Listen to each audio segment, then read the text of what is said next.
Well, good morning, and you've caught me in the truck today.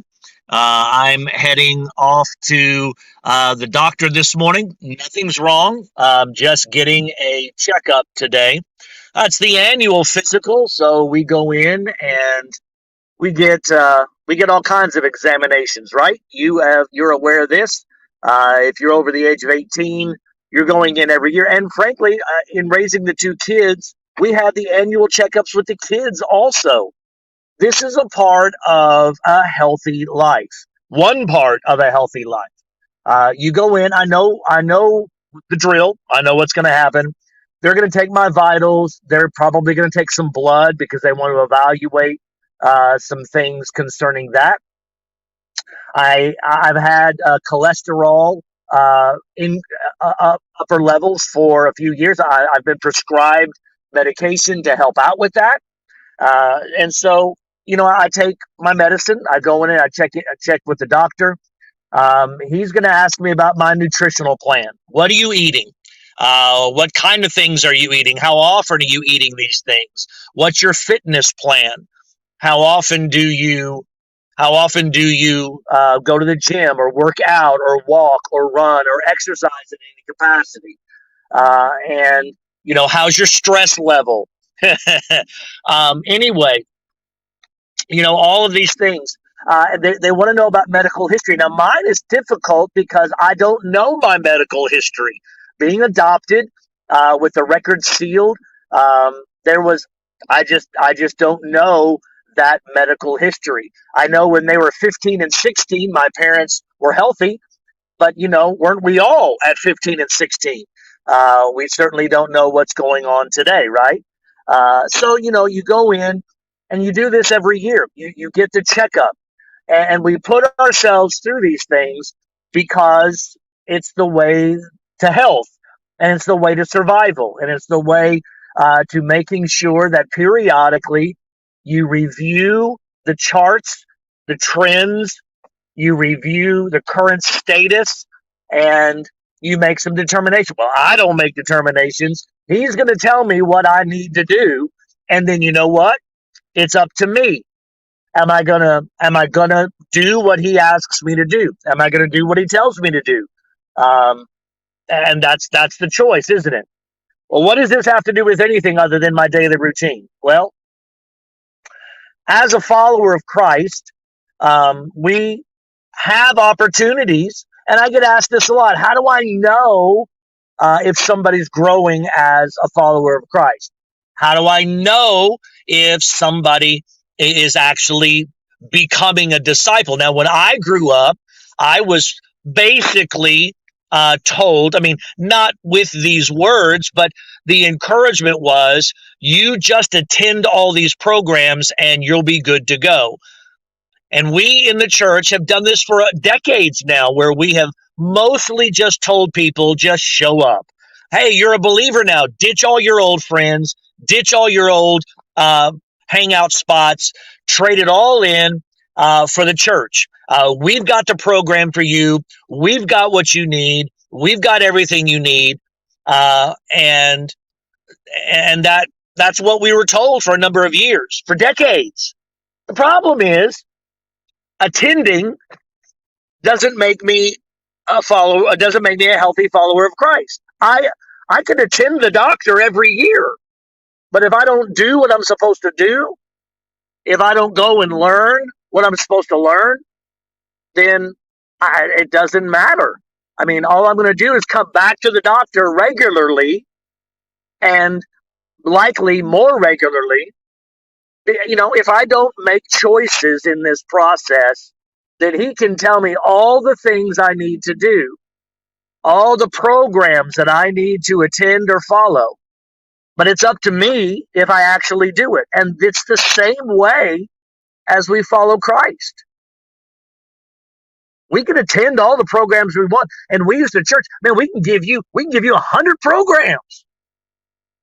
But if you don't do what it is that you're supposed to do, it won't make a hill of beans difference. You see, it's not about the programs. It's about the relationship that I'm developing. So I've been asked on a number of occasions, how can I know if this relationship is developing? Well, I have three go-to passages of Scripture. I want you to write these down. One is Exodus 20. Exodus 20. And here you're going to find what is commonly called the Ten Commandments. And these Ten Commandments, I know I'm going old school on you, going Old Testament on you, but here's the deal. These 10 things, the first one center on my relationship with God. The second centers on how that applies in my relationship with other people. It's important. It's important that we understand that we have accountability and responsibility. Am I killing people? Am I lying to people? Am I gossiping and bearing false witness to people? Am I keeping things holy that need to be holy? Am I respecting God and the things of God? These are questions that you ask. This can be a regular checkup that you can do yourself. Another go-to passage that I have used over the years is over in Matthew chapter 5. And in Matthew chapter 5, you find what is commonly called the Beatitudes. Now, I love that it's called the Beatitudes, because now we make a play on it all the time, isn't it? Have these attitudes. Paul would say later, have the mind of Christ. And if you have the mind of Christ, then these things will be a reality. Well, Jesus said it too. He said, look, I'm going to give you several statements, and you can evaluate your life. These are what we call Beatitudes. Am I poor in spirit? Am I merciful? Am I helpful? Am I kind? Am I hungry and thirsty to do the right things? Where's my desire, my passion? You can look at those. You can read those and do an annual checkup. You can do a routine checkup. Anytime you want to know, what you can do is you can go today to the 10 Commandments and give yourself a rating, 1 to 10. I'm just going to get real practical. Make a rating of 1 to 10. How well do you think I'm doing? Now, if you aren't sure, you can be honest with yourself. Hand it to your best friend. Hand it to your spouse. If you want to get real honest, hand it to your kid. Hand it to your kid. If they're old enough to understand the concepts, hand it to your kid. Say, I want you to rate me. 1 is bad, 10 is excellent.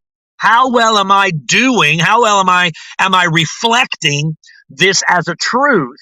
And then you've got the 10 Commandments, then you've got the Beatitudes, and then finally, you go over to Galatians chapter 5.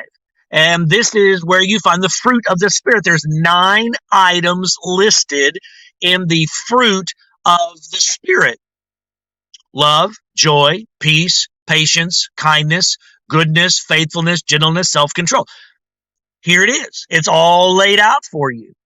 Evaluate yourself. Get a spouse. Get an older child.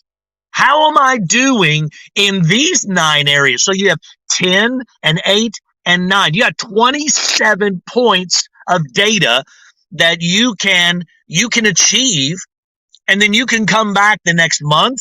You can come back the next quarter. You can come back maybe the next year, and you can redo it, and you can ask yourself, have I improved? And if you haven't improved, or maybe you get somebody that turns in a bad grade on you, hey, you're really a 4 in this area. Ask yourself, ask that person, hey, if I wanted to be a 5 or 6 next year, what would it take for me to move and close that gap between 4 to 5 or 5 to 6? Or, what would it take for me to improve in this area? That's just one thing to do. There's 27 points of reference, 27 points of data. You can chart it. You can graph it. You can throw it in a spreadsheet. You can do whatever you want to do with it. But this is what you can do to check up. How am I really doing as a follower of Christ? This is one way that you can evaluate yourself. I hope that helps. If it does, I'd love for you to like this or share this. Share it with a friend that may need some help in growth.